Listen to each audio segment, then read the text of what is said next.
आज 1 मई है।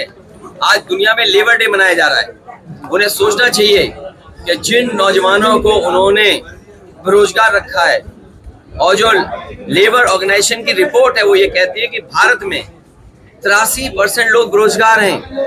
अगर भारत में 83% बेरोजगार हैं और किसान दुखी है, नौजवान के हाथ में नौकरी नहीं है, पेपर लीक किया है, तो इस बार भारतीय जनता पार्टी आईसीयू में जाएगी और मई शुरू हो गई। भारतीय जनता पार्टी विदाई होना तय है, जाना तय है।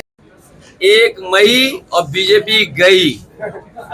जो बात हम लोग पहले दिन से कह रहे थे कि, और न केवल आज बात आई है, बीच बीच में एक्सपर्ट लोगों ने भी कहा और अब कोर्ट कह रहा है। तो जो आपदा में ये जो ढूंढते थे कि उन्हें कुछ मौका मिल जाए, आपने देखा वैक्सीन जैसी कंपनी से भी भारतीय जनता पार्टी ने चंदा वसूल लिया।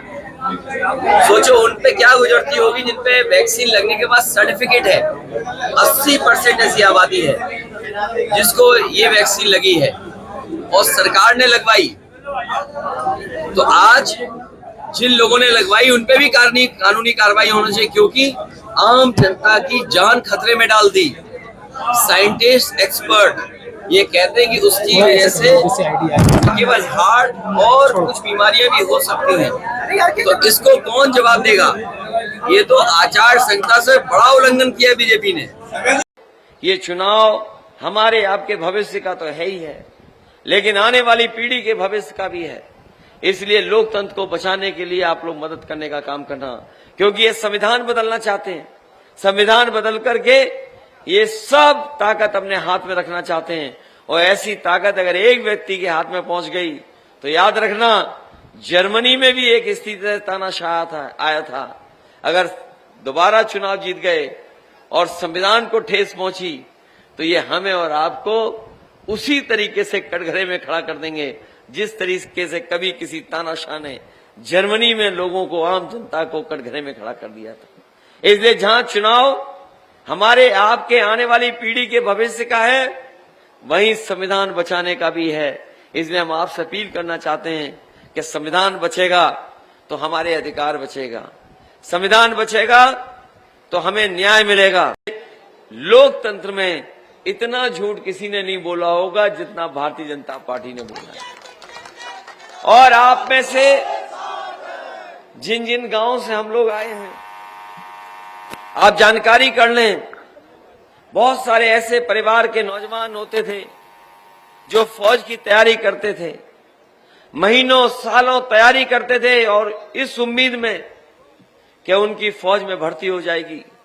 बहुत से ऐसे परिवार, अगर एक परिवार का सदस्य फौज में चला गया तो उस परिवार की आर्थिक और सामाजिक स्थिति सुधर गई, सम्मान मिलने लगा और आने वाली उसकी पीढ़ी पढ़ लिख गई और आगे बढ़ गई। लेकिन सरकार ने जब जांच कराई, जानकारी की कि सबसे ज्यादा लाभ फौज में भर्ती से गांव का हो रहा है, किसान का हो रहा है, गरीब का हो रहा है, इन्होंने वो परमानेंट नौकरी, वो पक्की नौकरी फौज की रोक करके और उन्होंने अग्निवीर जैसी आधी अधूरी नौकरी शुरुआत की है। इस नौकरी में न कोई लाभ है, न कोई पेंशन है। अगर शहीद भी हो गए तो कोई सम्मान नहीं मिलने जा रहा। इसलिए हम नौजवानों से कहना चाहते हैं, जो हमारे देश की सीमाओं की रक्षा के साथ समझौता कर सकते हैं, हम समाजवादी लोग कभी स्वीकार नहीं करेंगे। आने वाले समय में सरकार बनेगी इंडिया गठबंधन की, तो पहले जैसी भर्ती करा करके अपने नौजवानों को पक्की वर्दी पहनाने का काम करेंगे। अभी हाल में ही जो पुलिस की भर्ती का परीक्षा थी, सरकार ने यह दावा किया कि इस बार पुलिस की भर्ती की परीक्षा 2 दिन होगी और 2 दिन ऐसे इंतजाम होंगे कि पेपर लीक नहीं हो पाएगा। हम सब नौजवानों को हजारों नौकरी दे देंगे। 60,000 के लगभग नौकरियां थी, लेकिन सरकार ने परीक्षा तो लिखा दी, लेकिन जो सरकार को इंतजाम करना चाहिए था वो इंतजाम नहीं किया और उस परीक्षा का भी पेपर लीक हो गया और नौजवान निराश होकर के घर बैठ गया।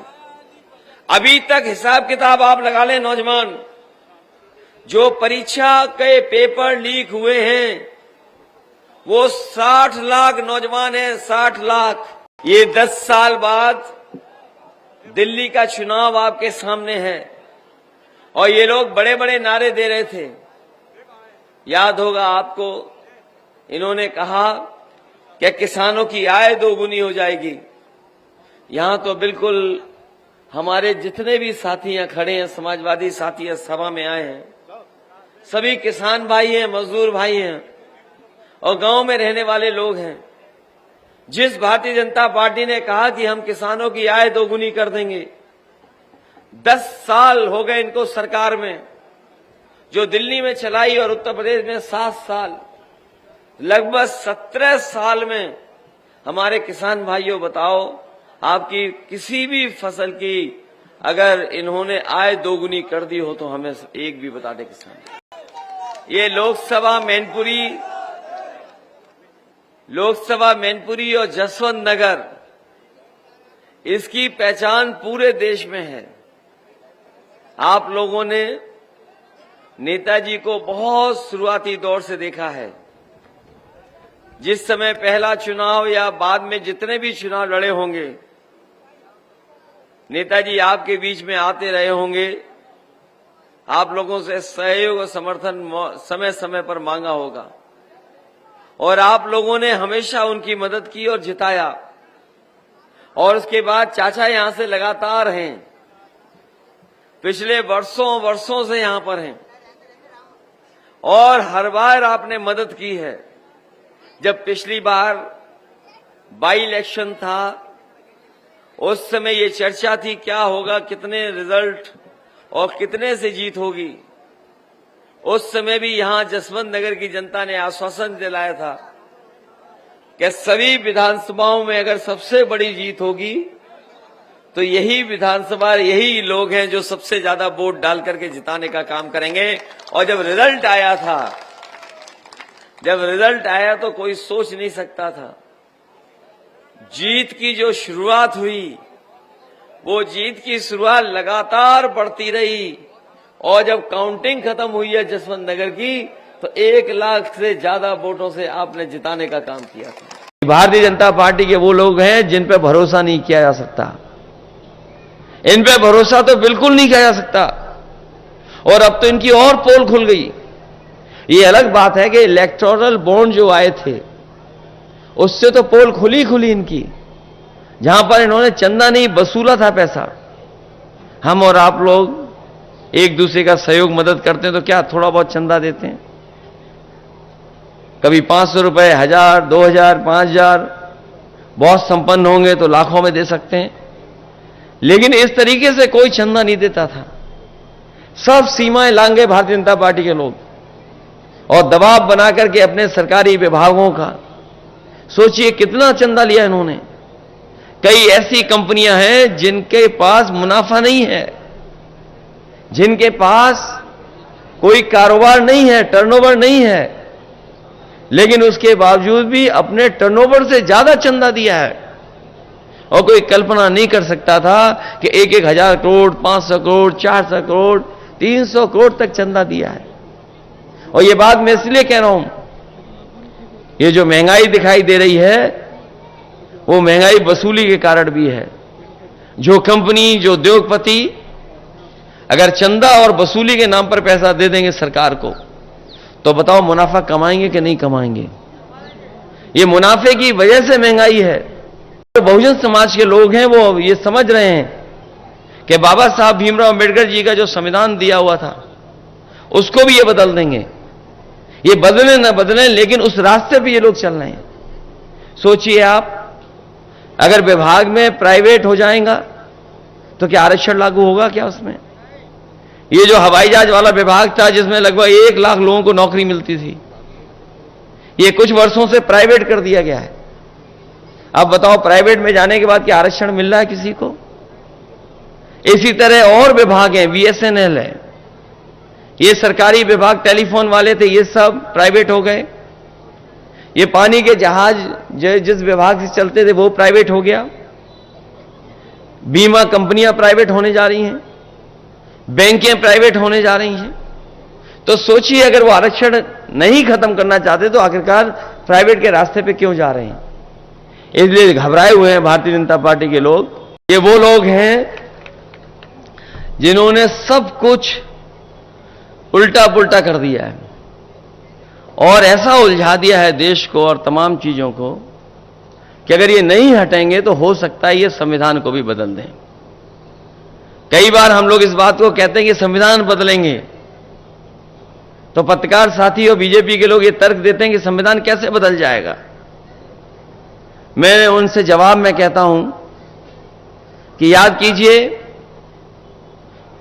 कि भारतीय जनता पार्टी ने एक दिन फैसला ले लिया और फैसला लेकर के सब नोट बंद करा दिए। क्या किसी पत्रकार को पता था? क्या किसी जनता में किसी सदस्य को पता था?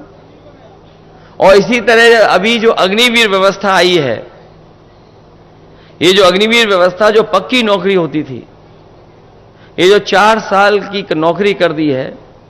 हमारे यहां बहुत सारे लोग ऐसे होंगे गांव के जो फौज में जाकर के न केवल उन्होंने सीमा पर देश की रक्षा करने का काम किया, बल्कि अगर उनके परिवार की आर्थिक और सामाजिक स्थिति देखोगे, अगर वो फौज में भर्ती हो गए तो उनके घर परिवार की सामाजिक और आर्थिक स्थिति भी बेहतर हो गई और नई पीढ़ी को अच्छा पढ़ने का भी मौका मिल गया। जब ये जानकारी बीजेपी को हो गई कि गांव के बच्चों की जो पढ़ाई लिखाई वो बेहतर हो गई, फौज में जो लोग भर्ती हो जाते हैं उनका सामाजिक आर्थिक रूप से वो मजबूत हो जाते हैं, तो उन्होंने ये फैसला लिया कि अब पक्की नौकरी नहीं, अग्निवीर के माध्यम से ही नौकरी मिलेगी।